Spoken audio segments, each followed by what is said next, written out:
வாரும் தூய ஆவியே, உம் பிரசன்னத்தை வாஞ்சிக்கிறோம். உம் வல்லமையால் எம்மை நிறைத்து நீராளுகை செய்யும்.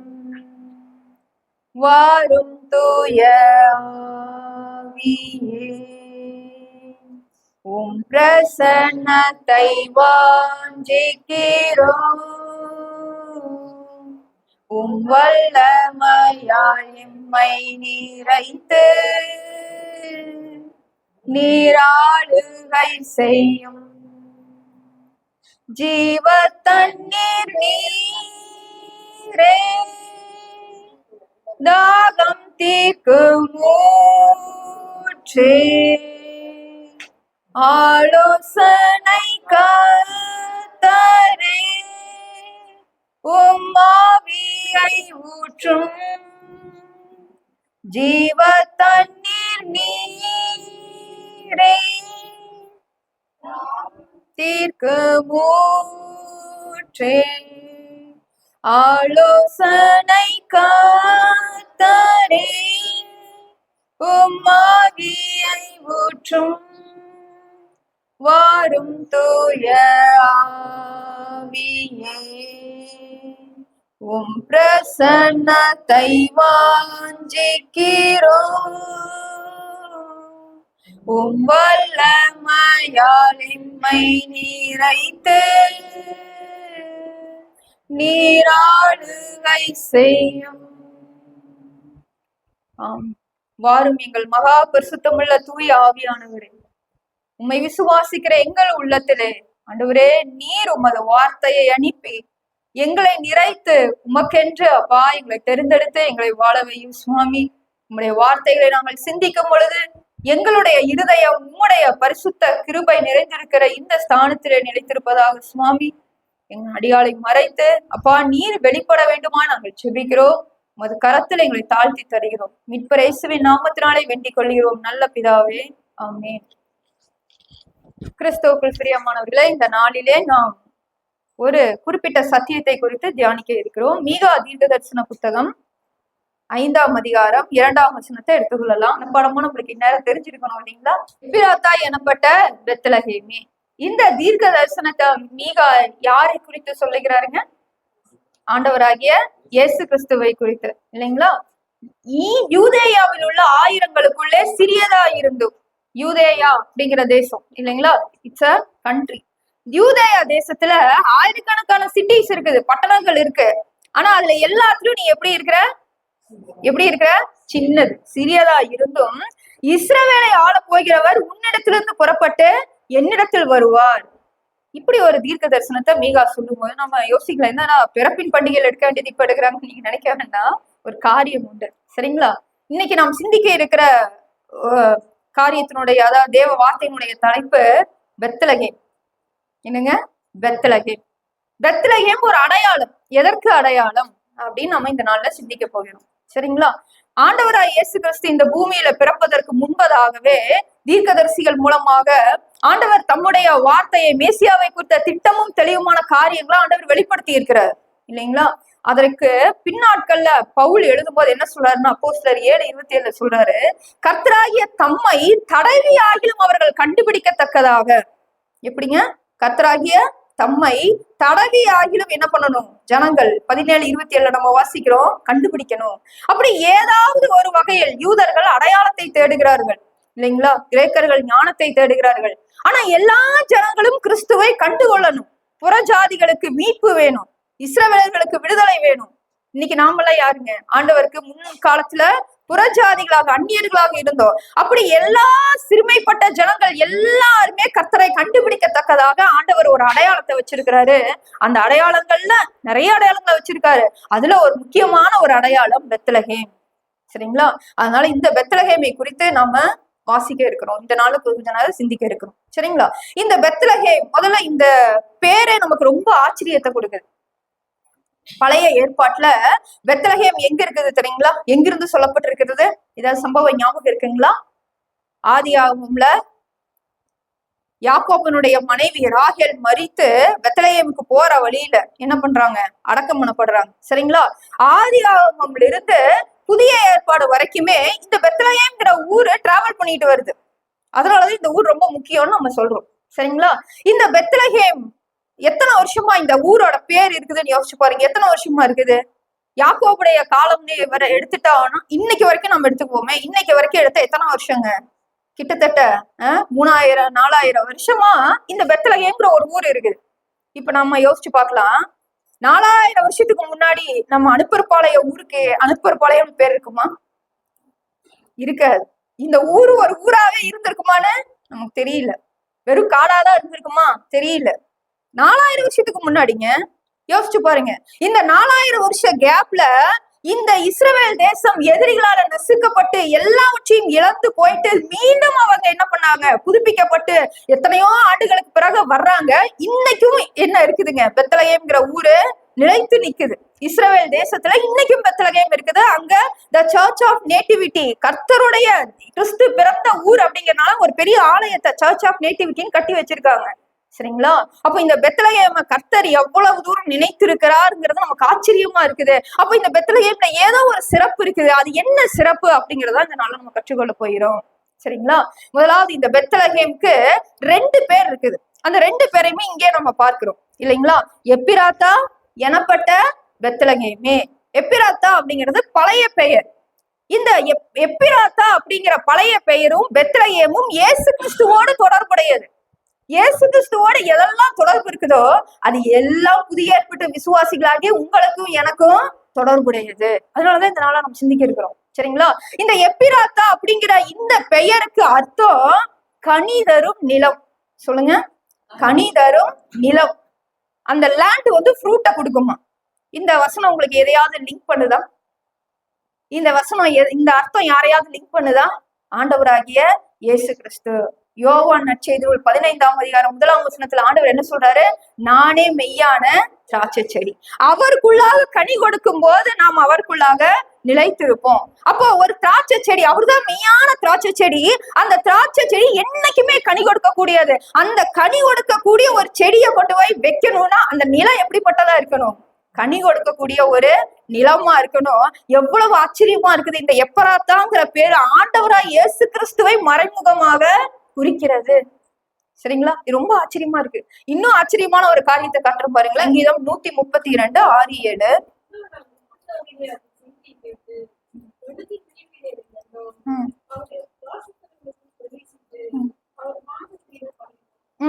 இப்ப இந்த வசனம் ஏதாவது ஞாபகப்படுத்துதா உங்களுக்கு? எப்பிராத்தாங்கிறது எந்த ஊரு? பெத்லகேம். பழைய பேர் எப்பிராத்தா. சரிங்களா? அந்த வசனத்தை நல்லா மறுபடியும் வாசிச்சு பாருங்க. எப்பிராத்தாவில அதன் அது எப்பிராத்தாவின் வெளிகளில இல்லைங்களா, அதன் செய்தியை கேட்டு நாங்க என்ன பண்ணுவோம்? அந்த அந்த இடத்துல போய் பணிந்து கொள்வோம் இருக்குது. இப்ப இந்த வசனம் யாரை குறிக்குது? ஆண்டவராய் இயேசு கிறிஸ்துனுடைய பிறப்பு. எப்பிராத்தாவில அந்த செய்தியை கேட்டு, பெத்லகேம்ல கேட்டு, மெய்யாகவே மேய்ப்பர்கள் தங்கி இருந்த இடத்துல போய் அந்த செய்தி அறிவிக்கப்படுது இல்லைங்களா? அப்ப அந்த எப்பிராத்தாலும் செய்தியை கேட்டு அந்த வீட்டுக்குள்ள போய் அவங்க என்ன பண்ணாங்க? இயேசு கிறிஸ்துவ பணிந்து கொண்டாங்க. இது தாவீதின் தீர்க்க தரிசனம். அது தொடர்ந்து ஆரோகண சங்கீதம் எல்லாம் தாவீது எழுதியிருக்காரு. இது தாவீது எவ்வளவு தத்ரூபமா சொல்லியிருக்காருன்னு பாருங்க. எவ்வளவு ஆச்சரியமா நமக்கு இருக்குது. சரி, இப்ப இது எப்பிராத்தான்னா கனிதரும் நிலம் நம்ம பார்த்தோம் இல்லைங்களா? இப்ப நம்ம பெத்லகேமை தான் நம்ம எடுத்திருக்கோம் இந்த செய்திக்கு ஆதாரமாக. இந்த பெத்லகேமுடைய மீனிங் என்னன்னு நம்ம பார்ப்போம். சரிங்களா? பெத் அப்படின்னா வீடுன்னு அர்த்தம். சரிங்களா? பெத்துனா என்ன அர்த்தம்? வீடு. இந்த பெத்துங்கிற பேரை நம்ம நிறைய இடத்துல நம்ம பார்க்க முடியும். சரிங்களா? யாக்கோபு ஆதியாகமம்ல ஆண்டவருடைய ஸ்தலத்துக்கு ஒரு இடத்துல பேர் வைக்கிறாரு. ஆதியாகமம் 28 16 19 வசனங்களை நம்ம வாசிக்க வேண்டாம். அந்த இடத்துல யாக்கோபு ஒரு சொப்பனம் காண்கிறார், ஒரு தரிசனம் பாக்குறாரு. தேவதூதர்கள் என்ன பண்றாங்க? வானத்திலிருந்து ஏணி வழியா ஏறி இறங்குறாங்க. காலையில விழிச்சுட்டு அவர் ஒரு பேர் வைக்கிறாரு. ஐயோ, தேவன் மெய்யாகவே இந்த ஸ்தலத்துல இருந்தார், இதை நான் அறியாது இருந்தேன்னு சொல்லி அந்த இடத்துக்கு என்ன பேர் வைக்கிறாருங்க? தேவனுடைய வீடு, இது வானத்தின் வாசல், இது பெத்தேல்னு அதுக்கு ஒரு பேர் வைக்கிறார் இல்லைங்களா? அப்ப பெத்துனா என்ன அர்த்தம்? வீடு. ஏழ் அப்படின்னா என்ன அர்த்தங்க? கர்த்தர், தேவன் அர்த்தம். சரிங்களா? பழைய ஏற்பாட்டுல யூதர்களுக்கு கர்த்தர் பாத்தீங்கன்னா அவங்க நாம ஏற்கனவே சொன்னபடி எப்படியாவது அவங்க தங்களை கண்டுபிடிக்கும்படிக்கு எல்லா காரியங்களையும் ஆண்டவர் அடையாளமாக தான் வச்சுட்டு வந்தார். ஏழு அப்படிங்கிற வார்த்தை நேரடியாக தேவனை குறிக்கும். அதனாலதான் சில தீர்க்கதரிசிகளோட பேரெல்லாம் நம்ம ஏழுல பார்க்கிறோம். என்னென்ன தீர்க்கதரிசிகள் இருக்கிறாங்க? தானியேல், எசேக்கியேல், யோவேல், இல்லைங்களா? இதெல்லாம் என்னதுங்க? ஏழுனா என்ன அர்த்தம்? கர்த்தருடைய பெயரை அவங்க தங்களோடு கூட இணைத்து வச்சிருக்கிறாங்க. சரிங்களா? இதை விட ஆச்சரியம், இஸ்ரவேல் அந்த ஜனத்துக்கே ஆண்டவர் என்ன பண்ணாரு? இது தேவனுடைய ஜனம்னு சொல்லி என்னன்னு பேர் வச்சிருக்காரு? இஸ்ரவேல். அப்ப ஏன்னா தேவன் அர்த்தம், பெத்துனா வீடுன்னு அர்த்தம். அப்ப பெத்தேல்னா என்ன அர்த்தங்க? தேவனுடைய வீடு. இப்ப பெத்லகேம்னா என்ன அர்த்தம் தெரியுங்களா? லகம், பெத்லகம் அப்படின்னு வருது இல்லைங்களா? அந்த லகம்க்கு அப்பம்னு அர்த்தம், ஃபுட்டு. சரிங்க? அப்ப பெத்லகேம்னா என்ன அர்த்தம்? அப்பத்தின் வீடு. Bethsaida, the house of fishing, அதாவது மீனவர்களின் வீடு, பெத்சாயிதா. சரிங்களா? Bethany, the house of fig, அத்திப்பழத்தினுடைய வீடு அப்படின்னு அர்த்தம். எல்லாமே வீடு வீடு வீடுன்னு வரும். சரிங்களா? பெத்தானிங்கிறது அத்திப்பழத்தினுடைய வீடு, பெத்சாயிதாங்கிறது மீனவர்களினுடைய வீடு. இப்படி எல்லாமே பெத்தோட கனெக்ட் ஆகிதான் இருக்கும். அது யூதர்களுடைய பாரம்பரியத்தோட கலாச்சாரத்தோட கலந்துதான் வரும். சரிங்களா? இப்ப நாம என்ன பண்ண போறோம்? இந்த செழிப்பான ஒரு இடம் தான் இந்த பெத்லகேம். இதை குறித்து நம்ம சில காரியங்களை நம்ம கற்றுக்கொள்ள போகிறோம். இந்த பெத்லகேம் எப்படி ஆண்டவராய் இயேசு கிறிஸ்துவை தொடர்பு படுத்துகிறது? ஏன்னா நம்ம வேதாகமத்துல பெத்லகேமை குறித்து நம்ம பார்க்கிற எல்லா காரியங்களும் ஏதோ ஒரு வகையில, எல்லா சம்பவங்களும் ஆண்டவருக்கு நேரடியா தொடர்புடையது. ஆண்டவராகிய இயேசு கிறிஸ்துவுக்கு நேரா தொடர்புடையது. அதனால அது நமக்கு ரொம்ப இம்பார்ட்டன்ட். இது ஏதோ யூதர்களுக்காக மாத்திரம் இந்த பெத்லகேம் தெரிந்தெடுக்கப்படவில்லை, உங்களுக்காகவும் எனக்காகவும் ஆண்டவர் இந்த பெத்லகேமை தெரிந்திருக்கிறாரு. அது ஏங்கிறத நம்ம பார்ப்போம். சரிங்களா? ஒரு சில காரியங்களை சிந்திப்போம். முதலாவது, இந்த பெத்லகேம் என்பது சிறுமையின் அடையாளம் அல்லது சிறுமைப்பட்டவர்களுக்கு அடையாளம். முதலாவது என்னன்னு சொல்லுங்க? இந்த பெத்லகேம் சிறுமையின் அடையாளம். என்ன சிறுமையின் அடையாளம்? இப்ப நம்ம வாசித்தோம் இல்லைங்களா? மீகாவின் தீர்க்கரி நூல் 5ஆம் அதிகாரம் 2ஆம் வசனம், எப்பிராத்தா எனப்பட்ட பெத்லகேமே, நீ யூதாயாவில் உள்ள ஆயிரங்களுக்குள்ளே சிறியதா இருந்தும். எப்படிப்பட்ட பட்டணம்? சின்ன பட்டணம். ஆண்டவர் தெரிந்து கொள்ளுவது எல்லாமே சின்னது. ஆண்டவர் எதை தெரிந்து கொள்ளுவதில்ல? பெருச, பார்வைக்கு அழகா இருக்கிறத, எல்லாராலும் ஏற்றுக்கொள்ளப்படுவத, எல்லாரும் பிரமிப்பத, எல்லாரும் ஞானம்னு சொல்லுவத தேவன் என்ன பண்ணுவதில்லை? ஒரு நாளும் தெரிந்து கொள்ளுவதில்லை. தேவன் உங்களை என்னையும் எப்படிதான் தேர்ந்தெடுத்துக்கிறார் தெரியுங்களா? நம்ம சின்னவங்க, நம்ம வாழ்க்கையும் நம்முடைய ஞானமும் குறைவானது, நம்ம அற்பமாய் எண்ணப்படுகிறவர்கள். அதனாலதான் கர்த்தர் என்ன பண்ணாரு? நம்மளைய தெரிந்து கொள்ளுகிறார். 1 கொரிந்தியர் 1ஆம் அதிகாரம் 27ஆம் வசனத்தை வாசிப்போம்.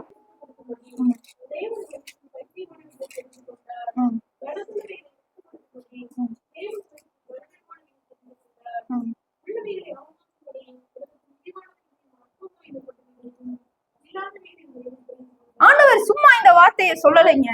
ஆண்டவராகிய இயேசு கிறிஸ்து இந்த பூமியில பிறக்கும் போதே நம்ம பார்க்கிறோம், எல்லாமே அற்பமானது, எல்லாமே தாழ்மைப்பட்டது, எல்லாமே ஒதுக்கப்பட்டதை ஆண்டவர் என்ன பண்றாரு? தனக்காக தெரிந்து கொள்ளுகிறார். இது எதை காட்டுதுன்னா, அவர் பட்சபாதம் இல்லாதவர், அவர் எல்லாரையும் நேசிக்கக்கூடியவர், தன்னிடத்தில் வருகிற ஒருவனையும் புறம்பே தள்ளாதவர், உலகத்தின் மேன்மையை அவர் அருவருத்து கர்த்தருக்குரியதை அவர் தெரிந்து கொள்ளுகிறவர் என்பதை காட்டுது. ஏசுசாமி பிறந்த குடும்பம் ஏழையான ஒரு குடும்பம். ஏசுசாமி பிறந்த இடம் மாட்டு தொழுவோம். ஏசுசாமி தேர்ந்தெடுத்த சீடர்களை பாருங்க. எனக்கு அடிக்கடி ஒரு கேள்வி வரும், அப்போஸ்தலனாகிய பவுல் எவ்வளவு ஞானம் உள்ளவரா இருக்காரு இல்லைங்களா? வேதாகமத்துல புதிய ஏற்பாட்டுல 13 கடிதங்களை யார்தான் எழுதினா? அப்போஸ்தலனாகிய பவுல்.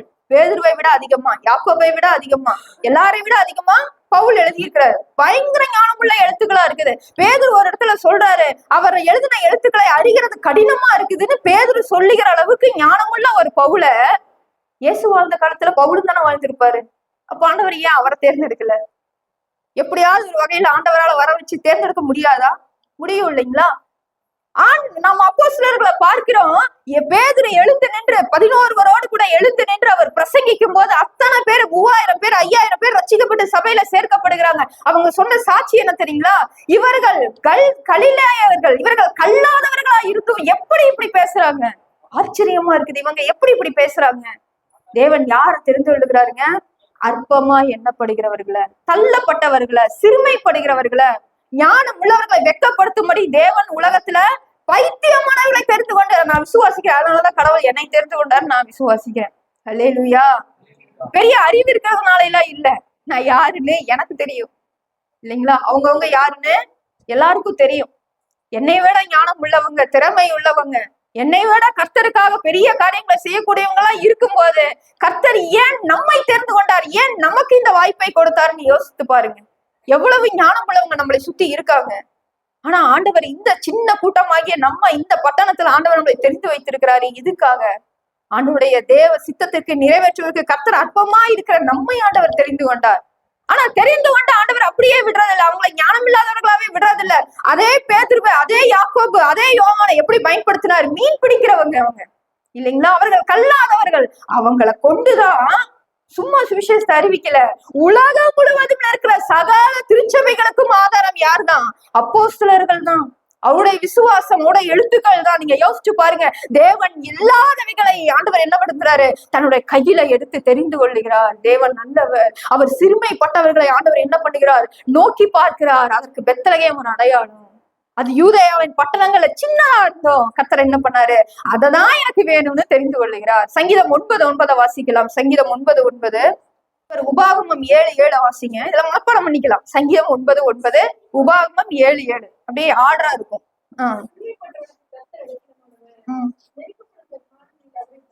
யாருக்கு கர்த்தர் அடைக்கலம்? பெரிய ஆளுங்க, இந்த உலகத்திலேயே பெரிய சொத்து வச்சிருக்கிறவங்க. அவர் கடவுளாலதாங்க பெரிய ஆளானார். ஆனா இயேசு கிறிஸ்து யாருக்கு அடைக்கலம்? யார தன் இடத்துல சேர்த்துக் கொள்ளுவாரு? நீ நிறைய வச்சிருக்கிறப்பா, என்கிட்ட வந்து கொஞ்சம் நீ சம்பாரிச்சுல கொஞ்சம் குடுன்னு சொல்றவன இல்ல. ஆண்டவர் யார தன் இடத்துல சேர்த்துக் கொள்ளுகிறாரு? சிறுமைப்படுகிறவனுக்கு கர்த்தர் அடைக்கலமானவர். நெருக்கப்படுகிற காலங்கள்ல சிறுமைப்பட்டவன், ஒன்றும் இல்லாதவன், இழந்தவன், அவனை எல்லாரும் அற்பமா என்றாங்க. அவங்களுக்கு யாரு தஞ்சம்? ஆண்டவரே தஞ்சமானவர். அல்லேலூயா. உபாகமம் 7:7 வாசிங்க. உபாகமம் 7:7.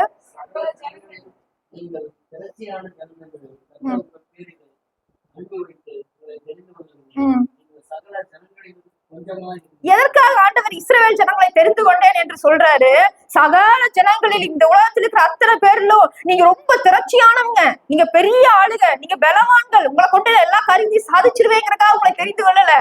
எதுக்கு தெரிஞ்சு கொண்ட? நீங்க கொஞ்சமானவங்க. கொஞ்சம் நம்முடைய ஆண்டவர் எப்படிப்பட்டவர்னா, கொஞ்சத்தை நம்ம உண்மையா ஆண்டவர்கிட்ட கொண்டே கொடுக்கும் போது, இந்த அற்பமான இந்த இருதயம், கொஞ்சமான இந்த இருதயத்தை கொண்டே ஆண்டவர்கிட்ட கொடுக்கும் போது ஆண்டவர் என்ன பண்ணுவாருங்க? அபரிவிதமா ஆசீர்வதிக்கிற ஒரு தேவன். அல்லேலூயா. 5 அப்பம் 2 மீன் கொஞ்சத்தை கொண்டு ஆண்டவர் என்ன பண்ணாருங்க? 5000 பேருக்கு மேலானதை போஷித்தார். நம்முடைய தேவன் எப்படிப்பட்டவர்னா, அவர் சிறுமைப்பட்டவர்களை தெரிந்தெடுத்துக் கொள்ளுகிற ஒரு தேவன். அதற்கு இந்த பெத்லகேம் ஒரு அடையாளம். இந்த பெத்லகேம் வந்து பாத்தீங்கன்னா எருசலேம்ல இருந்து, எருசலேம் தான் மெயின் சிட்டி, உங்களுக்கு சர்ச் இருக்கிற இடம் இல்லைங்களா, தேவாலயம். அதுல இருந்து தெற்கே போகணும். சவுத்துல போனீங்கன்னா 5 மைல் அப்படியே நடந்து போகணும். அவ்வளவு தூரத்துல இருக்கு. ஆனா அந்த 5 மைலும் நடந்து போய் தான் நம்ம என்ன பண்ண முடியும்? பெத்லகேம்ல இருந்து தேவனுடைய ஆலயத்துல போய் தெரிந்து கொள்ளணும். சரிங்களா? இந்த சிறுமைப்பட்ட ஜனம் என்று ஆண்டவர் தள்ளி வரல, எல்லாரையும் ஆண்டவர் என்ன பண்ணுகிறார்? சேர்த்து கொள்ளுகிறார். சரி, நமக்கு இன்னொரு கேள்வி வருது. ஏன் ஆண்டவர் சின்னதை தேர்ந்தெடுத்துக் கொள்கிறார்னா, அதுக்கு இந்த பெத்லகேம் இன்னொன்னும் அடையாளமா இருக்குது. பிலிப்பியர் 2:6-7 நமக்கு தெரியும். அவர் மேன்மை உள்ளவராய் இருந்து என்ன பண்ணாருங்க? எல்லா மேன்மை இழந்து அவர் என்ன பண்ணாரு? மனுஷரை போல, நம்மை போல அடிமையின் ரூபம் எடுத்து மனுஷ சாயலானார். கர்த்தர் என்ன பண்ணாரு தெரியுங்களா? அவர் மகா பெரியவரா இருந்தும் சிறுமையா இருக்கிற நம்மளை மீட்டுக் கொள்வதற்கு அவர் என்னவா மாற வேண்டி இருந்தது? சின்னவரா மாற வேண்டியது இருந்தது. சின்னவரா மேன்மையெல்லாம் இழந்து சிறுமையை ஏற்றுக்கொள்ள வேண்டியதா இருந்தது. அப்போ தன்னை ஆண்டவர் இவ்வளவு தூரம் சிறுமைப்படுவதற்கு ஒப்பு கொடுக்கிறாருன்னு சொன்னா, அவருடைய சந்நிதிக்குள்ள நீங்களும் நானும் தேர்ந்தெடுக்கப்பட்டு வந்திருக்கணும்னு சொன்னா எவ்வளவு பெரிய பாக்கியம். நமக்காக ஆண்டவர் என்ன பண்றாருங்க? மேன்மையவே விட்டு கொடுக்கிறாரு. அவர் சின்னவரானாரு. அந்த சின்ன ஆண்டவரா மாறி, இப்படி சொல்லவே எனக்கு கஷ்டமா இருக்குது. அவர் சின்ன ஆண்டவரெல்லாம் இல்ல, அவர் சின்ன உருவமா மாறி, நம்மளை போல மாறி சின்ன ஊருக்குள்ள வராரு. அந்த ஊர் தான் என்னதுங்க? பெத்லகேம். இந்த பெத்லகேம் எதற்கு அடையாளம் நம்ம பார்த்தோம்? சிறுமைப்பட்டவர்களுக்கு அடையாளம், சிறுமைக்கு அடையாளம். இரண்டாவது, பெத்லகேம் எதற்கு அடையாளம்னா, பெத்லகேம்னால என்னன்னு சொன்னோம்? என்ன அர்த்தம்? அப்பத்தின் வீடு. மறந்துடாதீங்க. பெத்லகேம்னாலே என்ன அர்த்தம்? அப்பத்தின் வீடு. இது ஜீவ அப்பத்திற்கு அடையாளம். அதனாலதான் ஆண்டவர் அந்த பேர்லயே அந்த நிறைவான ஒரு பதில் அங்க வச்சிருக்காரு. இந்த பெத்லகேம் இருக்குது பாத்தீங்களா, அது பெத்லகேம் ஊர் எப்படி இருக்கும்னா ஒரு மலை குன்றான ஒரு இடம், அதை சார்ந்த ஒரு இடம், அதை ஒட்டி இருக்கிற ஒரு நகரம். சரிங்களா, கடல் மட்டத்திலிருந்து ஒரு 700 அடிக்கு மேல அது இருக்கக்கூடிய ஒரு இடம். அதனால என்ன ஆகும்னா அங்க பசுமையான புல்வெளிகள் உண்டு. அங்க நல்ல அத்தி மரம், அவங்களுடைய பாரம்பரியம் இருக்குது பாத்தீங்களா, ஒலிவ மரம், அத்தி மரம், பேரிச்ச மரம், இது போல மரங்கள் எல்லாம் நல்லா அடர்ந்து வளரும். அதை ஒட்டி நிறைய பசுமையான புல்வெளிகள் உண்டு. அதனால அங்க அப்பத்திற்கு என்ன இருக்காது, எப்பவுமே உணவுக்கு குறைச்சலே இருக்காது பெத்லகேம். அதனாலதான் அந்த ஊருக்கு என்னன்னு பேர் வச்சிருக்காங்க, அப்பத்தின் வீடு, பெத்லகேம் அப்பத்தின் வீடுன்னு பேர் வச்சிருக்காங்க. சரிங்களா, நீங்க ரூத் புத்தகத்தை பாத்தீங்கன்னா ரூத் என்ன பண்ணுவாங்க, போவாசுடைய வயல் நிலத்துல போய் வேலை செய்வாங்க. அந்த ஊர் எந்த இடத்துல இருக்குதுங்க, பெத்லகேம்ல இருக்குது. நீங்க போவாஸ் எங்க இருந்தாருங்க, பெத்லகேம்ல இருந்தார். நம்ம வாசிப்போம், லேட்டரா வாசிப்போம். பெத்லகேம்ல போவாசுடைய வயல் நிலத்துலதான் போய் ரூத் என்ன பண்றாங்க, கோதுமை மணிகளை பொறுக்கிறாங்க. அந்த இடமே எப்படிப்பட்ட இடம், அது தானியங்களை விளைவிக்கிற இடம், அது அப்பத்தை கொடுக்கக்கூடிய இடம், உணவை கொடுக்கக்கூடிய இடம். அதனாலதான் யூதர்கள் அதுக்கு என்னன்னு பேர் வச்சாங்க, பெத்லகேம் அப்பத்தின் வீடுன்னு பேர் வச்சாங்க. இப்போ இது நம்முடைய ஆண்டவராய் இயேசு கிறிஸ்துவுக்கு எப்படி பொருத்தமா இருக்குது, யோவானின் நற்செய்தி நூல் 6ஆம் அதிகாரத்தை எடுத்துக்கொள்ளுங்க. 31 33 வரைக்கும் உள்ள வசனங்களை வாசிக்கலாம். யோவான் 6ங்கிறது உணவுகளின் அதிகாரம். முழுமையாக உணவுகளை பத்தி பேசியிருப்பாங்க.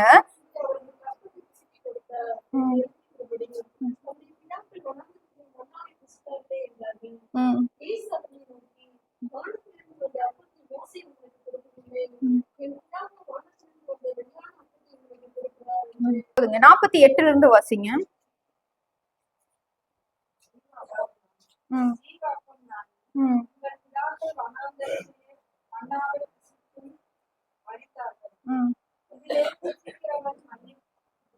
மறியாமல் இருக்கும்படி இறங்கின அப்பம் இதுவே, நானே வானத்திலிருந்து இறங்கின ஜீவ அப்பம், இந்த அப்பத்தை புசிக்கிறவன் என்றென்றைக்கும் பிழைப்பான். நான் கொடுக்கும் அப்பம் உலகத்தின் ஜீவனுக்காக நான் கொடுக்கும் என் மாம்சமே என்றார். எனக்கு ஒரு விஷயம் வேதாகமத்தை வாசிக்கும் போது ஆச்சரியமா இருக்கும். அது என்ன தெரியுங்களா, ஆண்டவர் கொடுக்கிற விளக்கங்கள்.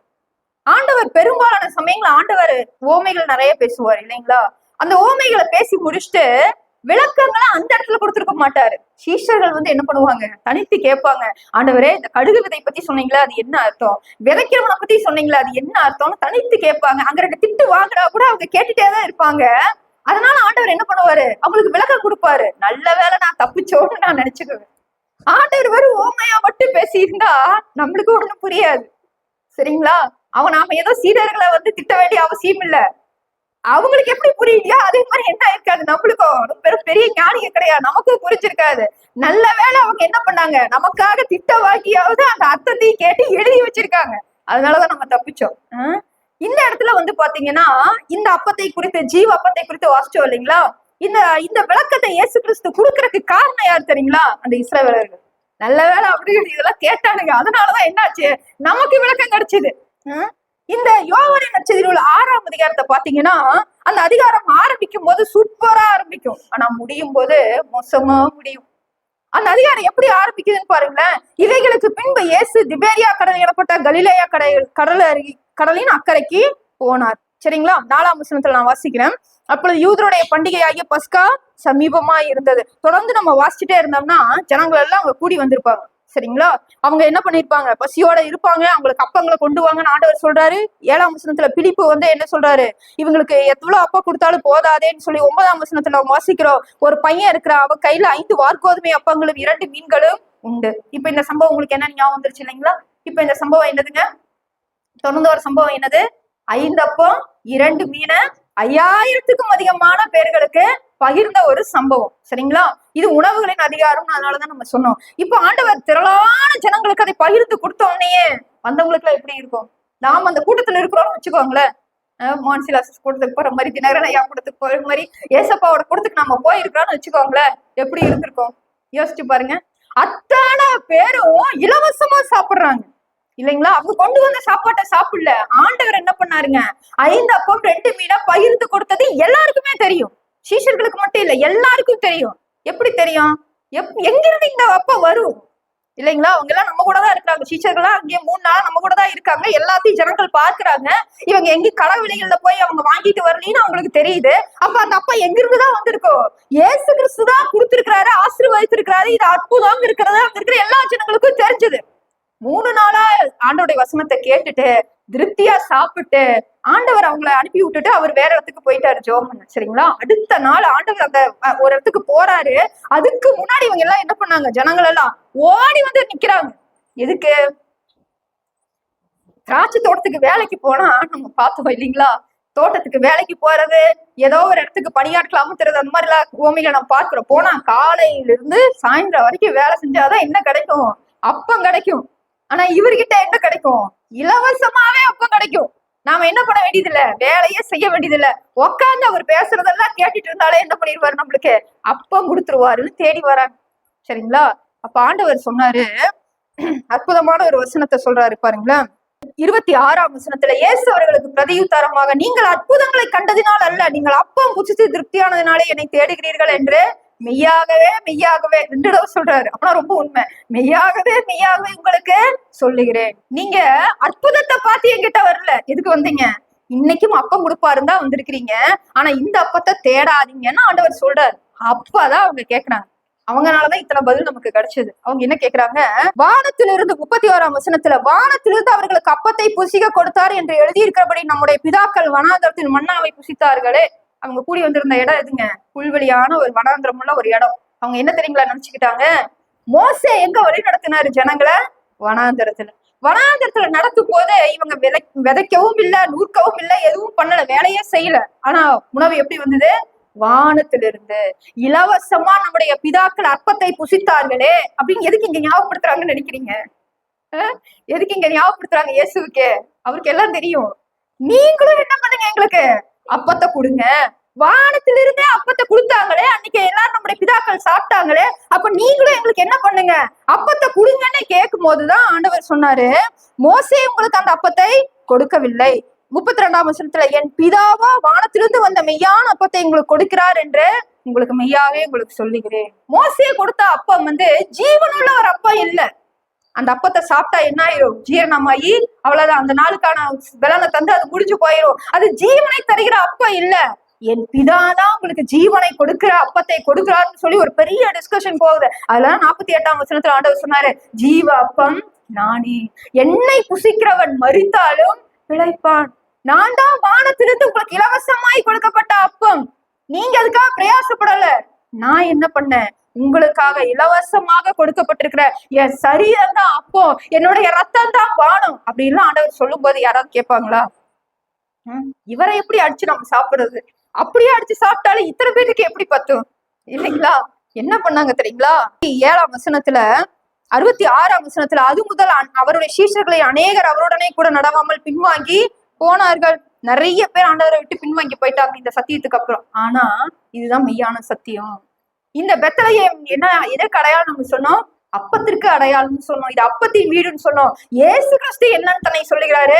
ஜீவ அப்பம். என்னை புசிங்க, நான் தான் ஜீவ அப்பம். என் சரீரத்தை என்ன பண்ணுங்க, நீங்க புசிங்க. நான் ஆண்டவர் தன்னை ஒப்பு கொடுக்கிறார். ஆண்டவர் பிறந்த போதே பாருங்களேன், ஆண்டவர் பிறந்த போது அந்த மாட்டு தொழுவத்துல எங்க கொண்டே வச்சாங்க அவரை? அதுவே ஒரு அடையாளம். எவ்வளோ வச்சாரு? முன்னணையில. முன்னணைங்கிறது என்னதுங்க? மாட்டு தீவன தொட்டி. முன்னணைனா என்ன அர்த்தங்க? தீவன தொட்டி. தீவன தொட்டினா என்ன இருக்கும்? தீவனம் போட்டு வச்சிருப்பாங்க, அங்க சாப்பிட முடியும். அங்க சாப்பிடுற இடத்துல கொண்டு போய் யார வைக்கிறாங்க? ஆண்டவராகிய இயேசு கிறிஸ்துவ. இந்த இயேசு கிறிஸ்து எதற்கு அடையாளம்? ஜீவ அப்பத்திற்கு அடையாளம். அந்த பெத்லகேம் எதுக்கு அடையாளங்க?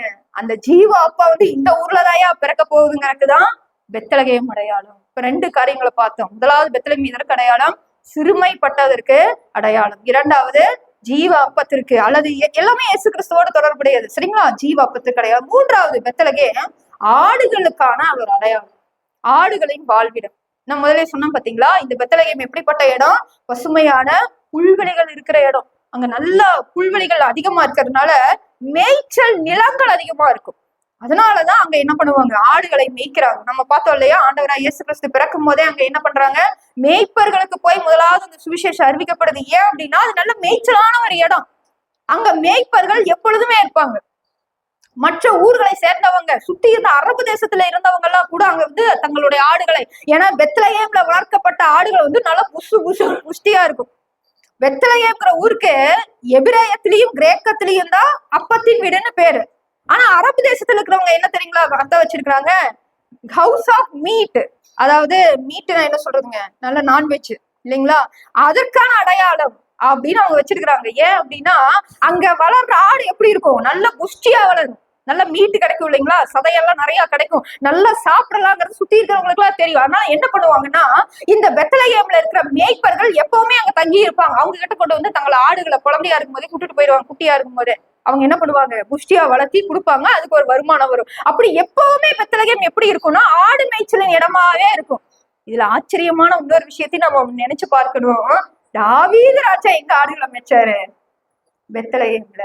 ஏன்னா அவர் எந்த ஊரு? பெத்லகேம். தாவீது ராஜாவே ஆடுகளை மேய்ச்ச இடம் பெத்லகேம், மேய்ச்சலை கண்ட இடம். அது சாதாரணமான ஒரு இடம் இல்ல. இந்த ஆடுகள் அங்க வளர்க்கப்படுவதற்கான இன்னொரு பரிசுத்தமுள்ள ஒரு நோக்கமும் உண்டு. என்ன அப்படின்னா எருசலேம் அங்கிருந்து ஒரு 6 மைல் இருக்குதுன்னு நான் சொன்னேன் பாத்தீங்களா, எருசலேம் தேவாலயத்திற்கு தேவையான பலி ஆடுகள். ஏன்னா வருஷத்துல 3 தடவை அவங்க என்ன பண்ணணும், ஆண் மக்கள் எல்லாம் ஆண்டோடைய சன்னதிக்கு முன்னாடி வரணும். அவங்க வரும்போது தங்க வெறுங்கையா வரக்கூடாது. அவங்க என்ன பண்ணணும், தங்களால இயன்றதை ஏதோ ஒரு பலியோ, போஜன பலியோ இல்ல மிருகத்தின் பலியோ, தகன பலி ஏதோ ஒண்ணு அவங்க கொண்டு வரணும். அப்படி கொடுக்கும் போது அந்த ஆடுகள் குறைவில்லாததா இருக்கணும். அந்த ஆடுகள் எப்படி இருக்கணும், பழுதில்லாததா இருக்கணும். பழுதில்லாத ஒரு ஆடுதான் பெத்லகேம்ல வளர்க்கப்படும். அந்த ஆட்டைத்தான் தேவனுக்கு என்று பலிக்காக பிரித்து வைத்துருவாங்க. சரிங்களா, அதுதான் அந்த பெத்லகேம் ஊரோட சிறப்பே அதுதான். அதனாலதான் ஆண்டவர் எதை தேர்ந்தெடுத்துக்கிறாரு, பெத்லகேமை தேர்ந்தெடுக்கிறாரு. ஏன்னா ஒரு ஆடு ஒண்ணு வரப்போகுது, தேவ ஆட்டுக்குட்டி. அந்த ஆட்டுக்குட்டி என்ன இருக்க போறது இல்ல, பழுதே இல்லாத குறையே இல்லாத ஒரு ஆடு அங்கதான் வந்து பிறக்குது. யோசிச்சு பாருங்க, அந்த இடத்துலதான் ஆண்டவர் தேர்ந்தெடுத்து பெத்லகேம் வச்சிருக்காரு பாருங்களேன். ஆச்சரியமான ஒரு விஷயம். யோசேப்பு மரியாளும் இயேசுசாமி பிறக்கும் போது எங்க இருக்கிறாங்க? அவங்க பெத்லகேம்ல இருந்தாங்களா?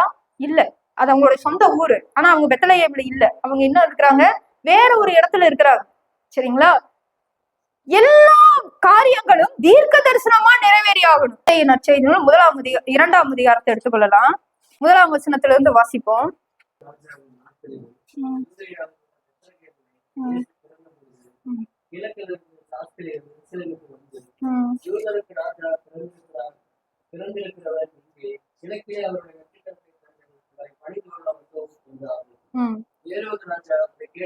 போதுங்க, 6ஆம் வசனத்துல வாசிங்க.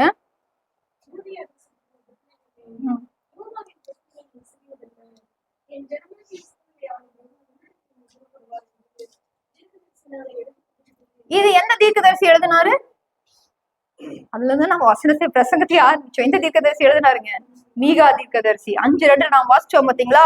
யூதேயா தேசத்துல உள்ள பெத்லகேமே இங்க வந்து எப்பிராத்தாங்கிற வார்த்தையை விட்டுட்டாங்க. ஏன்னா அது பழைய பேர். இப்ப எல்லாருக்கும் அறியப்பட்ட பேர் என்னது? பெத்லகேம். இயேசு வாழ்ந்த காலத்துல பெத்லகேமே யூதேயாவின் பிரபுக்கள் நீ சிறியதல்ல, என் ஜனமாகிய இஸ்ரவேலை ஆளுகிற பிரபு உன்னிடத்திலிருந்து வருவார். இப்ப நீங்க யோசிச்சு பாருங்க, பெத்லகேம்லதான் இயேசுசாமி பிறக்க வேண்டுதுங்கிறது என்னது?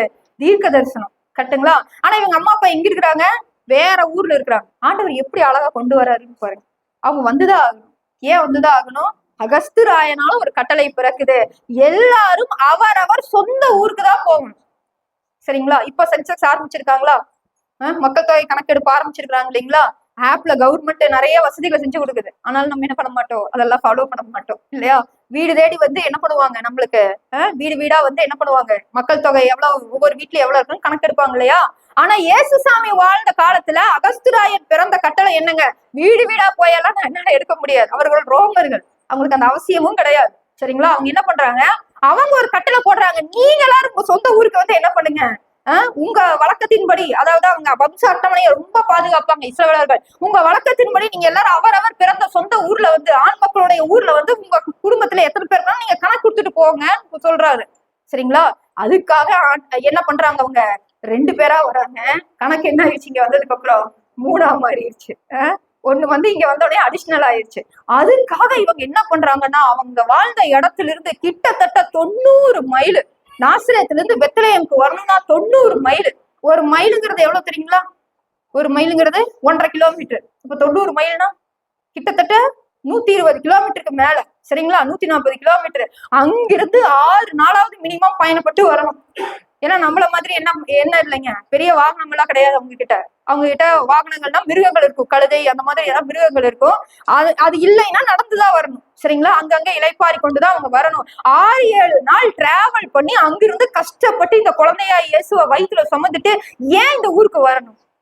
இப்ப நான் உனக்கு இப்படி நான் யோசிக்கிறேன். எப்படி யோசிக்கிறேன்னா, மத்தேயு 1ஆம் அதிகாரத்திலையும் சரி 2ஆம் அதிகாரத்திலையும் சரி ஆண்டவர் யோசேப்புக்கு சில சொப்பனங்களை கொடுப்பாரு இல்லையா. முதல்ல ஆண்டவர் காப்ரியல் தூதன் மூலமா மரியாள்கிட்ட தான் பேசுறாரு. யார்கிட்ட பேசல?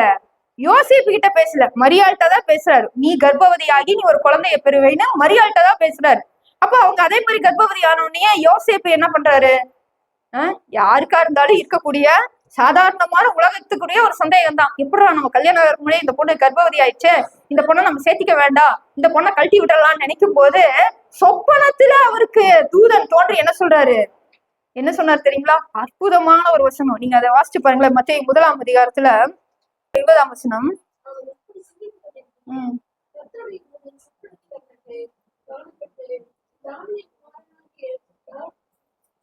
குமாரனாகிய யோசேப்பே, உன் மனைவியாகிய மரியாதை சேர்த்துக்கொள்ள ஐயப்படாதே, அவரிடத்தில் உற்பத்தியாயிருக்கிறது பரிசுத்தாவினால் உண்டானது. என்ன தெரியுங்களா ஆரம்பிக்கிறாரு? எனக்கு ஆண்டவர் ஒரு வார்த்தை சொன்னாலே அது 1000 அர்த்தம் இருக்கும். இந்த சாராள் கொடுமைப்படுத்தும் போது ஆகார் என்ன பண்ணுவா? ஓடி போயிருவா, சரிங்களா. வனாந்தரத்துல ஓடி போயிருவா. அவளை தூதன் சந்திச்சு, ஆகாரே நீ எங்க போறேன்னு கேட்கல, எடுத்தோம் என்ன தெரியுமா கேட்பாரு? சாராளின் அடிமை பெண்ணாகிய ஆகாரே நீ எங்கே போய் கொண்டு இருக்கிறா, எங்கிருந்து வர, எங்க போறேன்னு கேட்பாரு. அப்ப அது கேள்வியிலேயே பதில் வந்துருச்சு. என்னதுங்க? சாராளின் அடிமை பெண். அப்ப சாராளின் அடிமை பெண்ணா எங்கதான் இருக்கணும்? சாராள்கிட்ட தான் இருக்கணும். நீ ஏன் ஓடி போற? நீ மறுபடியும் போ. அப்போ தன்னை தான் நிதானித்துக் கொள்வதற்கான பதில் அங்க இருக்கு. இங்க யோசேப்புக்கு ஆண்டவர் சொப்பனத்துல தூதன் மூலமா சொல்லும் போது யோசேப்பே அப்படின்னு கூப்பிடல. என்ன சொல்லி கூப்பிடுறாருங்க? தாவீதின் குமாரனாகிய யோசேப்பே. தாவீது பிறந்தது ஒரு 1000 வருஷத்துக்கு முன்னாடி, சரிங்களா. நீ யாருடைய குமாரன்? தாவீதின் குமாரன் ஆண்டவர். அவங்க அப்பா பேர் ஒண்ணு தாவீது கிடையாது, அவர் தாவீது ராஜா ரொம்ப முன்னாடி பிறந்தவர். ஏன் அதை சொல்லணும்? உன்னிடத்துல உற்பத்தி ஆயிருக்கிறது பரிசுத்தாவினால் வந்ததுங்கிறத உனக்கு புரியணும்னா நீ எங்க புரிஞ்சுக்கணும்? நீ தாவீதின் வம்சத்தான், அந்த வம்சத்துல கிறிஸ்து பிறப்பாருங்கிற வாக்குத்தத்தத்தை தீர்க்க தரிசனத்தை நீ புரிஞ்சுக்கணும்னு ஞாபகப்படுத்துறாரு. ஒரு வார்த்தையில. எவ்வளவு ஆச்சரியம் பாருங்க, ஒரு வார்த்தையில. நம்முடைய கர்த்தரை போல ஞானம் உள்ளவர் யாரும் இல்லை. இப்ப ஒரு சொப்பனம் வந்துச்சுங்களா. அடுத்து 2ஆம் அதிகாரத்துல பார்க்கும்போது இயேசு பிறந்துருவாரு. ஏரோது ராஜா எல்லா குழந்தைகளையும் கொலை செய்ய தேடுவாரு. அப்ப ஆண்டவர் என்ன பண்ணுவாரு? சொப்பனத்துல யோசேக்கு காணப்பட்டு, நீ என்ன பண்ணு, ஓடிடு, எகிப்துக்கு ஓடி போயிரு அப்படின்னு ஒரு சொப்பனத்துல சொல்லுவாரு. இவர் அங்க ஓடிடுவாரு. மறுபடியும் அங்கிருந்து வர சொல்லி இப்ப எல்லாமே சொப்பனத்துல தானே சொன்னாரு. இப்ப நான் ஒரு கேள்வி கேட்கிறேன். நீ என்ன பண்ணு, பெத்லகேம்லதான் இயேசு என்ன ஆகணும்? பிறக்கணும், சரியா. அப்ப நீ சொப்பனத்துல ஆண்டவர் யோசேப்பு தோன்றி ஒரு 20 இந்த அகஸ்திராயனால கட்டளை வர்றதுக்கு 1 மாசத்துக்கு முன்னாடியே, தம்பி இப்பவே 7-8 மாசம் ஆயிடுச்சு, அடுத்த மாசம் குழந்தை பிறந்துரும், நீ என்ன பண்ணு, நல்லா டிராவலுக்கு தேவையானதெல்லாம் எடுத்து பேக் பண்ணிட்டு நீ அங்க போயிரு. அங்க போயிட்டு நீ நல்லா ஒரு சத்திரமா பார்த்து, கரெக்டு தானுங்க, நல்ல ஒரு சத்திரமா பார்த்து நல்ல ஒரு இடமா தங்கி டெலிவரி அங்க பாத்துக்கன்னு ஆண்டவர் சொல்லிருக்கலாம்ல, சொப்பனத்துல சொல்லிருக்கலாம்ல. எதுக்கு அவசரமா இவங்க எந்திரிச்சு போகணும்? அங்க பாத்தீங்கன்னா சத்திரத்துல கூட இடம் இல்லை, ஒதுக்கப்படணும், தள்ளப்படணும், மாட்டு தொழுவத்துல போகணும்னு ஏங்க நிலைமை? இது எல்லாம் சொன்னவர் அதையும் சொல்ல வேண்டியது தானே? ஏன் ஆண்டவர் சொல்லல? நம்முடைய ஆண்டவர் 1000 காரணம் வச்சிருப்பாரு. எனக்கு அந்த அளவுக்குலாம் அறிவு கிடையாது. எனக்கு தெரிஞ்ச 1-2 நான் சொல்றேன். நம்முடைய ஆண்டவரை புரிந்து கொள்ள முடியாது. அவருடைய செயல்கள் எல்லாம் அதிசயமானவைகள், அவருடைய செயல்கள் எல்லாம் ஆச்சரியமானவைகள். கர்த்தர் அப்படி சொல்லி இருந்தா அவருடைய சித்தத்தின்படி இது நடந்திருக்காது. அவர் எங்க பிறந்திருக்க மாட்டாரு? மாட்டு தொழுவத்துல பிறந்திருக்க மாட்டாரு. ஆட்டுக்குட்டியா இருக்கிற இடத்துல அவர் இருக்க மாட்டாரு. அது அடையாளம் இல்லாம போயிடும். அவர் ஒதுக்கப்பட்ட சிறுமைப்பட்ட இடத்துலதான் அவர் பிறக்கணுங்கிறது தீர்க்க தரிசனம். ஆண்டவர் எதையுமே ப்ரீ பிளான் பண்ணி சொல்லவே இல்லை. அது நடக்கிற மாதிரி என்ன பண்ணிட்டாரு? அப்படியே நடத்தி கொண்டாரு. ஏன் தெரியுங்களா? நமக்காக. நம்ம சிறுமைப்பட்ட ஜனம், இந்த ஜெய்வ அப்பத்தை புசித்து வாழ வேண்டிய ஒரு ஜனம். யோவான் என்ன சொல்றாரு பாருங்களேன். யோவானின் நற்செய்தி 1ஆம் அதிகாரம் 29ஆம் வசனத்தை வாசிங்க. அப்பனமா தெரிய வேண்டிய ஒரு வசனம்.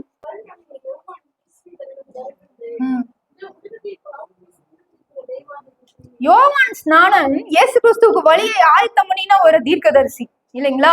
அவர்தான் கிறிஸ்துவ முன்னறிவிக்கணும். இவர் தாங்க மேசியான ஜனங்களுக்கு முதல்ல அறிவிக்கிறதுக்குதான் யோவான் ஸ்நானன் டியூட்டியே அதுதான். அதுக்காக தான் அவர் பிறந்தாரு. அவர் எவ்வளவு அழகா ஒரு பதத்தை யூஸ் பண்ணி காட்டுறாரு பாருங்க. இயேசுவ யாருமே இந்த மாதிரி காட்டல, அவர் தான் காட்டுறாரு. என்னன்னு, இவர் உலகத்தின் பாவத்தை சுமந்து தீர்க்கிற தேவ ஆட்டுக்குட்டி, இவரு தாங்க ஆட்டுக்குட்டி.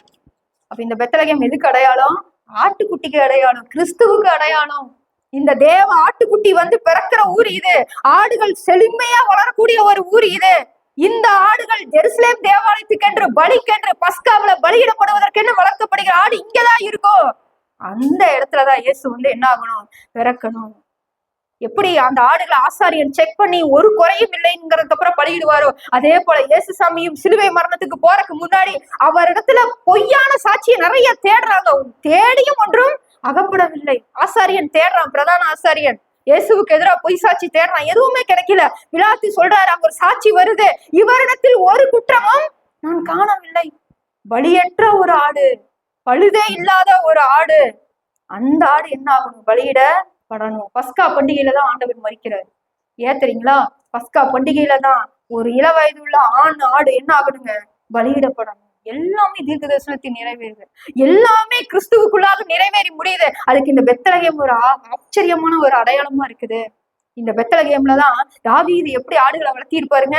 சிங்கத்தின் வாயிலிருந்து, கரடியின் வாயிலிருந்து அதை பிடுங்கி அந்த ஆட்டுக்குட்டியை பாதுகாத்திருப்பாரு இல்லையா? இப்ப அந்த ஊர்ல இயேசுசாமி வந்து சிங்கம் மாதிரி இருக்கிற பிசாசிட்டு ஆண்டவர் என்ன பண்றாரு? ஜனங்களை பாதுகாக்கிறார். அந்த ஊர்ல பிறந்த ஆண்டவர். பெத்லகேம் எதுக்கு அடையாளமா இருக்குது? ஆட்டுக்குட்டிக்கு அடையாளமா இருக்குது, தேவ ஆட்டுக்குட்டிக்கு அடையாளமா இருக்குது. சரிங்களா? 3 காரியங்களை நம்ம பார்த்தோமா? 4வது, பெத்லகேம் எதற்கு அடையாளம்னா ராஜாவின் பிறப்புக்கு அடையாளம். பெத்லகேம் எதற்கு அடையாளம்? ராஜாவின் பிறப்புக்கு. மத்தேயு 1ஆம் அதிகாரம் 1 வசனத்தை வாசிங்க. ஆபிரகாமின் குமாரனாகிய தாவீது. ஆபிரகாமின் குமாரன் யாரு? ஈசாக்கு தானே? அப்படிதானே வரணும். இங்க எங்க ஜம்ப் பண்ணி வந்திருக்குதுன்னா, மத்தேயு எப்படி எழுதுறாருன்னா, மத்தேயு இந்த நற்செய்தி நூலை யூதர்களுக்காக எழுதுறாரு. அவர் எப்படி அடையாளப்படுத்துறாரு தெரியுங்களா? ஆபிரகாமின் குமாரன், தீர்க்கதரிசியினுடைய குமாரன். அடுத்து எங்க வந்துறாரு? ராஜாவின் குமாரன். இயேசு கிறிஸ்து யாருடைய குமாரன்? தாவீதின் வம்சத்துல வாக்களிக்கப்பட்ட மேசியா, அபிஷேகம் பண்ணப்பட்ட ராஜா. இந்த ராஜாவை அபிஷேகம் பண்ணணும்னா எங்க போகணும் தெரியுங்களா? பெத்லகேமுக்கு போகணும். ஏன்னா 2 ராஜாக்கள் முக்கியமானவங்க. ஒண்ணு வந்து சவுல் ராஜா, முதல் எழுப்பப்பட்ட ஒரு ராஜா. சரிங்களா? நிறைய ராஜாக்கள் முக்கியமானவங்க, நம்ம யூதர்களுக்கு நான் சொல்றேன். அது பென்யமீன் கோத்திரம். அதோட அந்த கோத்திரத்துல ராஜா முடிஞ்சு போச்சு. அதுல இருந்து வேற யாருமே என்ன ஆகலைங்க, ராஜாவே வரல. அதனால சவுல் ராஜா ரொம்ப இம்பார்ட்டன்ட். அடுத்த ராஜா யாரு? தாவீது. தாவீதோட வம்சமே அடுத்து யாரா வந்தாங்க? ராஜாக்களா வந்தாங்க. ஏன் ஆண்டவர் அந்த அந்த வம்சத்தை மட்டும் ஏன் பிரியமா வச்சாரு? ஒண்ணு இல்ல, அந்த வம்சத்துலதான் யார் வந்து பிறக்கணும்? ராஜாதி ராஜா வந்து பிறக்கணும். அதனாலதான் அந்த வம்சத்தை ஆண்டவர் தெரிந்து கொள்ளுகிறாரு.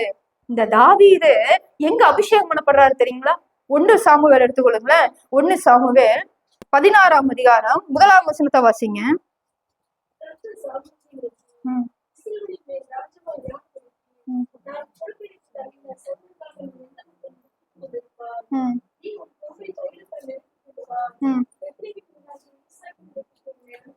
இப்ப ஆண்டவர் சொன்னாரு, நீ சவுலுக்காக நீ துக்கப்பட வேண்டாம், நான் உன்னை புறக்கணித்து தள்ளிட்ட. நீ என்ன பண்ணு? இன்னொரு ராஜாவை நீ அபிஷேகம் பண்ணு. அந்த ராஜா பென்யமீன் கோத்திரத்துல இல்ல. அவன் எந்த கோத்திரத்துல வராரு? யூதா கோத்திரத்துல வராரு. உன் குப்பிய நீ என்ன பண்ணு? தைலத்தால நிரப்பி கொண்டு வா, அபிஷேகம் பண்ணுவதற்கு ரெடி ஆயிட்டு வா. நான் உன்னை எங்க அனுப்புவேன்? பெத்லகேம் இடத்துல இல்ல, ஈசாயின் இடத்துக்கு அனுப்பு. எங்க அனுப்புறாரு? எந்த ஊருக்கு அனுப்புறாரு? பெத்லகேமுக்கு அனுப்புறாரு ஆண்டவர். அப்படியே தொடர்ந்து 13ஆம் வசனத்தை வாசிங்க.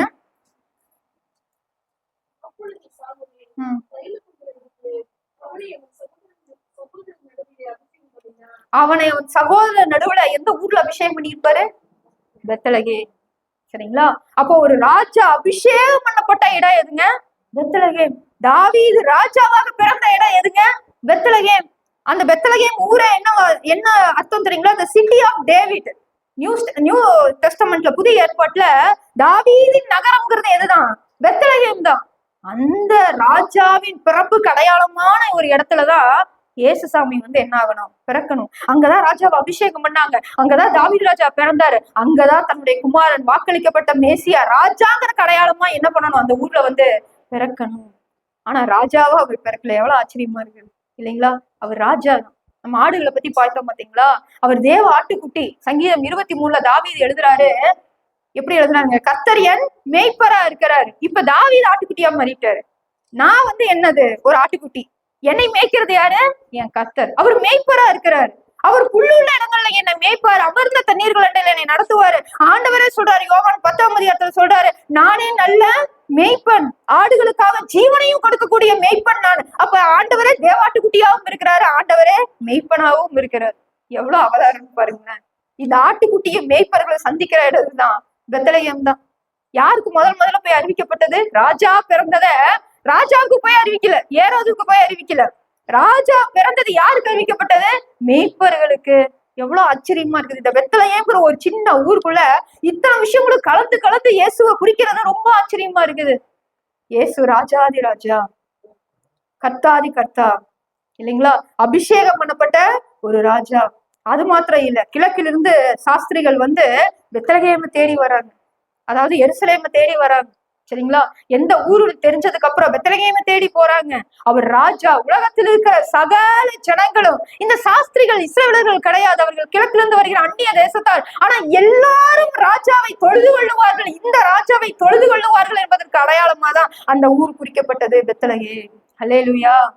4 காரியத்தை நம்ம பார்த்தோம் இல்லைங்களா? சுருக்கமாக நம்ம அடுத்து மீதி உள்ள காரியங்களை நம்ம பார்த்துருவோம். பெத்லகேம் அடுத்து எதற்கு அடையாளம்னா ஜீவ தண்ணீருக்கு அடையாளம். ஒரு சம்பவம், இந்த சம்பவம் தாவீதின் வாழ்க்கையில் நடந்தது. ஆனா அது எப்படி கனெக்ட் ஆகுதுங்கிறது நேரடியா சொல்லல, ஆனா எப்படி கனெக்ட் ஆகுது நம்ம பார்ப்போம்.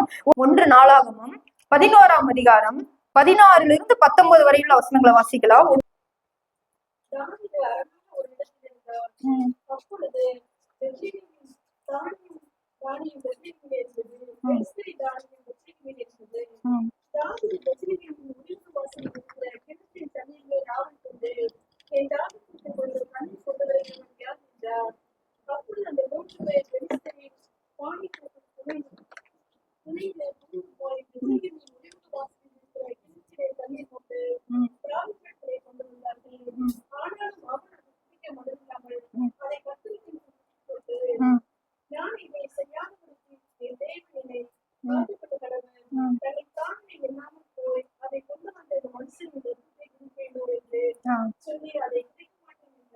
இப்போ தாவீதுக்கு வாழ்க்கையில ஒரு நிறைய சோதனைகளை, இது ஒரு சோதனை. சரிங்களா? இது என்ன சம்பவம் நம்ம சொல்லிடலாம். இந்த சம்பவத்தினப்போ தாவீது பெத்லகேமுக்கு வெளியில இருக்கிறார், பெத்லகேமுக்குள்ள இல்ல. பெத்லகேம் யாரோட ஊரு? தாவீதோட ஊரு. அவர் பிறந்த ஊரு, அவர் வளர்ந்த ஊரு, அவரு ஆடுகளை மேய்ச்ச ஊரு, அவரோட சொந்த ஊரு. ஆனா இப்ப அந்த சொந்த ஊர்ல யார் இருக்கிறாங்க? பெலிஸ்தியர் பாளையம் போட்டு இருக்கிறாங்க. சண்டைக்கு யுத்தத்துக்கு அவங்க ஆயத்தமா இருக்கிறாங்க. சரிங்களா? இந்த சைடு இவ்வளவு நெருக்கம், இந்த சைடு சவுலால நெருக்கம். இப்ப ரெண்டுக்கு நடுவுல என்ன பண்ணிருக்கிறாரு தாவீது? ஒரு இடத்துல தங்கி இருக்கிறாரு. அவரோட பராக்கிரமசாலிகள் நிறைய பேர் இருந்தாங்க. இப்ப தாவீதுக்கு பயங்கரமான தண்ணி தாகத்துக்கு அவர் என்ன யோசிக்கிறாருன்னா, தான் வளர்ந்த ஊர் அந்த நேரத்துல யோசிக்கிறார். பெத்லகேமுடைய ஒளிமுக வாசல் அர்த்தங்க, என்ட்ரன்ஸ் ஆஃப் த சிட்டி. எல்லாரும் உள்ள நுழையிற பட்டணத்தோடைய அந்த நுழைவு வாயில் இருக்குல்ல, அந்த மாதிரி ஒளிமுக வாசல். அங்க ஒரு கிணறு இருக்குது. தாவீது பலமுறை அங்க தண்ணி குடிச்சிருப்பாரு. இந்த பலமுறை அது மற்றவங்களும் அதுல பருகி இருப்பாங்க. அந்த தண்ணி டேஸ்ட்னு தாவீதுக்கு தெரியும். இப்ப திடீர்னு தாவீதுக்கு என்னமோ தெரியல, அந்த தண்ணி மேல ஒரு ஆவல் வந்துருச்சு. ஆனா அங்க யார் இருக்கிறாங்க? பெலிஸ்தியர் பாளையம் போட்டிருக்காங்க. உயிருக்கு ஆபத்து அங்க போனா. இப்ப தாவீது என்ன பண்றாரு? தன்னிடத்துல இருக்கிற பராக்கிரமசாலி கிட்ட, யார் எனக்காக போய் அந்த ஒளிமுக வாசல்ல பெத்லகேம்ல இருக்கிற தண்ணிய கொண்டு வருவா அப்படின்னு சொல்லி கேட்கிறாரு. உடனே தாவீது சொன்னா, தலைவன் சொன்னா கேட்பாங்க இல்லைங்களா? 3 பராக்கிரமசாலிகள் தங்க உயிரை பணைய வச்சு போய் எதிரிகளோட கண்ணுல படாம 3 பேருமே தண்ணி கொண்டு வந்துட்டாங்க. இப்ப தாவீதுக்கு சந்தோஷம். போயிட்டு வந்துட்டீங்க, அதுக்குள்ள அதே மாதிரி தண்ணி கொண்டு வந்துட்டீங்க, அதை குடிக்கலான்னு எடுக்கும் போது தாவீதுக்கு மனசு கேட்கல, படபடன்னு அடிச்சுக்குது. ஏன் அடிச்சுக்குதுன்னா, உயிரை பணைய வச்சு என்ன பண்ணாங்க? இந்த ஆபத்துக்காக, நான் கேட்டேங்கிறதுக்காக உயிரை பணைய வச்சு தண்ணி கொண்டு வந்தாங்களே, இதை நான் எப்படி குடிப்பேன்? அது அவங்க ரத்தத்துக்கு சமானம், என்னுடைய பராக்கிரமசாலிகளோட ரத்தத்துக்கு சமானம். இந்த தண்ணிய நான் எப்படி குடிப்பேன்னு சொல்லி அவர் தண்ணிய சும்மா கீழே ஊத்துல. அங்க என்ன எழுதியிருக்குதுங்க? அங்க என்ன எழுதியிருக்குது? கர்த்தருக்கென்று ஊற்றி போட்டு. அல்லேலூயா. அந்த தண்ணிய சும்மா வீசல. அவர் என்ன பண்ணாருங்க? அதை உயிர் உள்ள ஒரு பலியா அவர் பார்த்ததுனால அது தேவனுக்கு பான பலியா அவர் கொடுக்கிறாரு. பெத்லகேமின் தண்ணீர் எப்படி மாறுதுங்க? கர்த்தருக்கு பான பலியா மாறுது. இப்போ யோவானின் நற்செய்தி 19ஆம் அதிகாரம் 34ஆம் வசனத்தை வாசிங்க. ஒருவர் யோவான் 6 எடுத்துக்கொள்ளுங்க. 6 எடுத்துக்கொள்ளுங்க.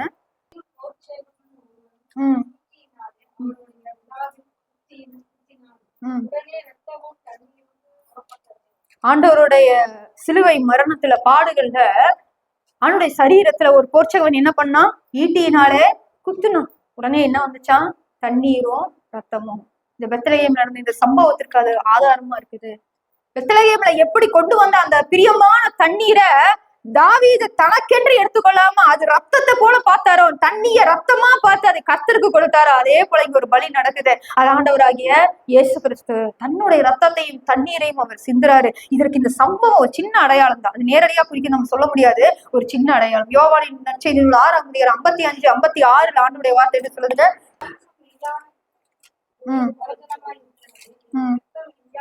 என் ரத்தம் மெய்யான பானமாய் இருக்கிறது. என் மாம்சத்தை புசித்து என் ரத்தத்தை பானம் பண்ணுகிறவன் என்னிலே நிலைத்திருக்கிறான், நானும் அவனிலே நிலைத்திருக்கிறேன். அவருடைய ரத்தத்தை தான் நம்ம என்ன பண்ணிட்டு இருக்கிறோம்? ஒவ்வொரு முறையும் அவருடைய மாம்சத்தை சாப்பிட்டு திருவிருந்தப்பெல்லாம் அவருடைய ரத்தத்தை தான் நம்ம என்ன பண்ணிட்டு இருக்கிறோம்? பானம் பண்ணிட்டு இருக்கிறோம். எவ்வளவு பயம் நமக்குள்ள வரணும் யோசிச்சு பாருங்களேன். தாவீதுக்கு அந்த மனுஷங்க கொண்டு வந்த தண்ணிய பார்க்கும்போது ரத்தமா தெரிஞ்சது. அதுக்கே அவர் பயந்து என்ன பண்ணாரு? அதை கடவுளுக்குன்னு ஒப்பு கொடுத்துட்டாரு. ஐயோ, இதை போய் நான் குடிப்பனா? இந்த மனுஷனுடைய பிரயாசத்தை நான் அப்பமா எண்ணுவேனா? ஆனா நாம ஆண்டவருடைய பிரயாசம் தான் அந்த அப்பமும் தண்ணீரும் அந்த திராட்சரசமும் இல்லைங்களா? யோசிச்சு பாருங்க, நம்ம என்ன சிந்தையோட நம்ம குடிக்கிறோம். அந்த தண்ணிய பார்க்கும் போதெல்லாம் தாவீதுக்கு ரத்தமா தெரிஞ்சது. நம்ம என்னடா திராட்சரசத்துல ஐயா தண்ணி நிறைய ஊத்திட்டாருன்னு குடிக்கும் போது என்னென்ன சிந்தனைகள்லாம் வருது. இன்னைக்கு ரொம்ப தண்ணியா போயிடுச்சு ரசம். யோசிச்சு பாருங்க, நமக்கு ஒரு பயம் வரணும் இல்லையா? திராட்சை ரசம்ங்கிறது என்னதுங்க? ஆண்டவராய் இயேசு கிறிஸ்துவுடைய ரத்தம். அந்த மனுஷனுடைய ரத்தத்துக்கே, அந்த பிரயாசத்துக்கே தாவீது அவ்வளவு இம்பார்ட்டன்ட் கொடுத்தா, நாம எவ்வளவு கொடுக்கணும் இல்லைங்களா?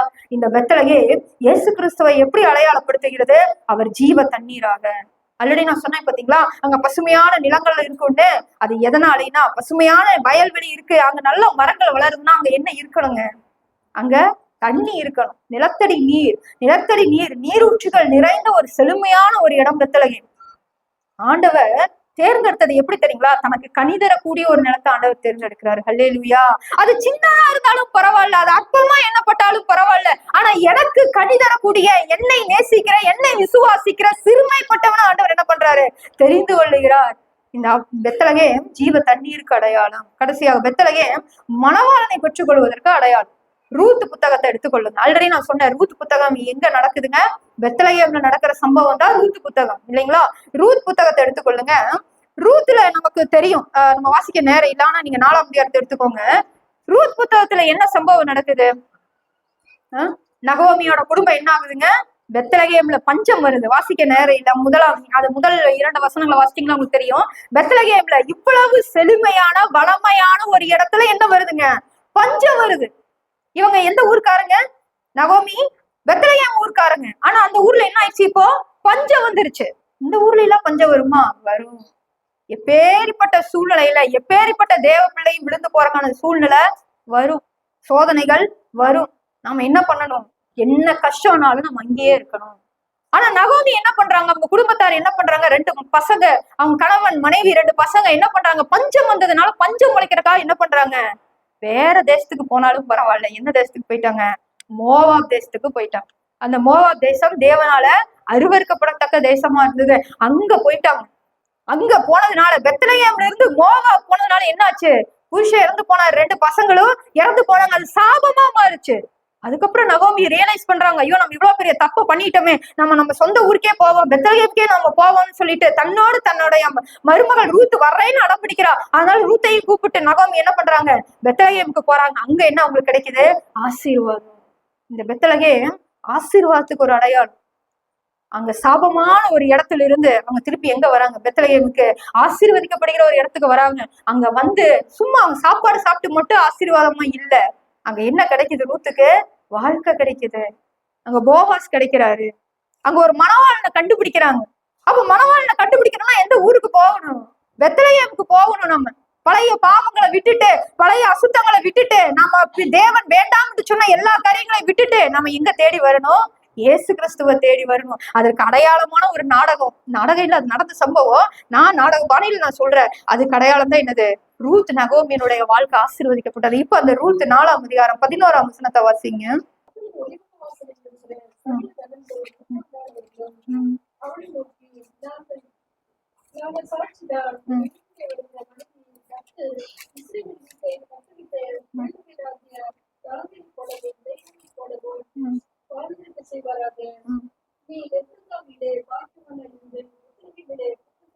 ரூத்தோட காலத்திலேயே இந்த 2 பேரும் இருக்கிறத நம்ம பாக்குறோம் இல்லைங்களா? எப்ராத்தாவிலே நீ பாக்கியவானா இருந்து பெத்லகேமிலே புகழ் பெற்றிருக்க கடவாய்ன்னு யார் ஆசீர்வதிக்கிறாங்க? போவாசை, அவர் மனைவியை, அவர் குடும்பத்தை ஆசீர்வதிக்கிறாங்க. அந்த வம்சத்துலதான் யார் வந்து பிறக்கிறா? தாவீது ராஜா வந்து பிறகுறார். தொடர்ந்து நீங்க அதை வாசிச்சீங்கன்னா தெரியும். 17ஆம் வசனத்துல அயல் வீட்டுக்காரிகள் நகோமிக்கு ஒரு ஆண் பிள்ளை பிறந்தது என்று வாழ்த்தி அதற்கு ஓபேத் என்று பெயரிட்டார்கள். அவன் தாவீதின் தகப்பனாகிய ஈசாயின் தகப்பன். அதுக்கப்புறம் அவங்க அந்த ஊர்ல இருந்து வெளியில எங்கேயுமே போகல. அவங்க வாழ்ந்தது எங்க இடந்தா? பெத்லகேம் தான். அங்க வந்ததுனால ரூத்துக்கு என்ன கிடைக்குது? மணவாளன் கிடைக்கிறது. வெளிப்படுத்தின விசேஷம் 21:9ஆம் வசனத்துல வாசிக்கிறோம். மணவாட்டியாகிய சபைய மணவாளனாகிய இயேசு கிறிஸ்து என்ன பண்றாரு? திருமணம் செய்து கொள்ளுகிறார். நம்ம ஆண்டவர் யாருக்கு ஒப்பா இருக்கிறாரு? மணவாளனுக்கு. சபை எதுக்கு ஒப்பா இருக்குது? மணவாட்டிக்கு. அப்ப மணவாளனை தேடுகிறவன் தான் மணவாட்டி. அப்ப மணவாட்டி என்ன பண்ணணும்? பெத்லகேமுக்கு வரணும், கிறிஸ்துவனிடத்துல வரணும், பழைய பாவங்களை விட்டுட்டு வரணும், பழைய அசுத்தங்களை விட்டுட்டு வரணும். இதற்கு இந்த பெத்லகேம் ஒரு அடையாளமா இருக்குது. ரொம்ப கடைசியா பெத்லகேம் தீர்க்க தரிசனத்தின் அடையாளம். சொல்லுங்க, தீர்க்க தரிசனத்தின் அடையாளம். இதை ஒரு 2 நிமிஷத்தை நம்ம முடிச்சிடலாம். ஆதியாகமம் 35ஆம் அதிகாரம் வாசிக்க வேண்டாம். அதே 35ஆம் அதிகாரம் 16-19 வரைக்கும் ஒரு சம்பவம் நடக்குது. என்ன சம்பவம்னா, யாக்கோபு தன் மனைவியாகிய ராகேல் கர்ப்பவதியா இருக்கும்போது அவங்களை கூட்டிட்டு போறாங்க. எப்படி மரியாள யோசேப்பு கூட்டிட்டு போன மாதிரி ராகேலை கூப்பிட்டு போகும்போது அவளுக்கு பிரசவ வலி நேரிடுது. அந்த நேரத்துல என்ன ஆகுதுங்க? ஒரு குழந்தை பிறந்தோடனே, பென்யமீன் பிறந்தோடனே ராகேல் என்ன பண்ணிடுறாங்க? மரித்தர்றாங்க. அவங்களை எங்க அடக்கம் பண்றாங்க? பெத்லகேமுக்கு போற வழியில ராமாங்கிற இடத்துல அடக்கம் பண்றாங்க. இப்ப வாசிங்க எரேமியாவின் தீர்க்கரின் நூல் 31ஆம் அதிகாரம் 15ஆம் வசனத்தை எடுத்துக்கொள்ளுங்க. ஒருத்தர் மத்தேயு 2ஆம் அதிகாரம் எடுத்துக்கொள்ளுங்க.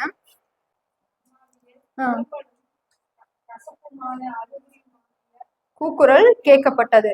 ராகேல் தன் பிள்ளைகளுக்காக அழுது தன் பிள்ளைகள் இல்லாதபடியால் அவைகளின் நிமித்தம் ஆறுதல் அடையாது இருக்கிறார் என்று கர்த்தர் சொல்லுகிறார். இது நடந்த ஒரு சம்பவம் தானே இல்லையா? ராகேல் மரித்தது ஆதியாகமம் நடந்த ஒரு சம்பவம். சரிங்களா? எரேமியா தீர்க்கதரிசி அதற்கு பிறகு பல நூற்றாண்டுகளுக்கு பிறந்து அவர் வாழ்ந்த ஒரு தீர்க்கதரிசி. அவரு ஒரு தீர்க்க தரிசனம் சொல்றாரு. என்னன்னு, ராமாவிலே புலம்பலும் அழுகையும் கசப்புமான ஒரு கூக்குரல் கேட்கப்பட்டது. ராகேல் தன் பிள்ளைகளுக்காக அழுது தன் பிள்ளைகள் இல்லாதபடியால் ஆறுதல் அடையாது இருக்கிறார். இப்ப ஏன் இதை சொல்றாரு எரேமியா? எரேமியா எதை முன்னறிவிச்சாருன்னா, பாபிலோனியர்கள் நான் சிறைப்பட்டு போறதை முன்னறிவிக்கிறார். இது நடந்த சம்பவம். எரேமியா சொன்னபடியே சம்பவம் நடக்குது. ராமாங்கிற ஊருக்கு போற வழியில என்ன ஆகுது தெரியுங்களா?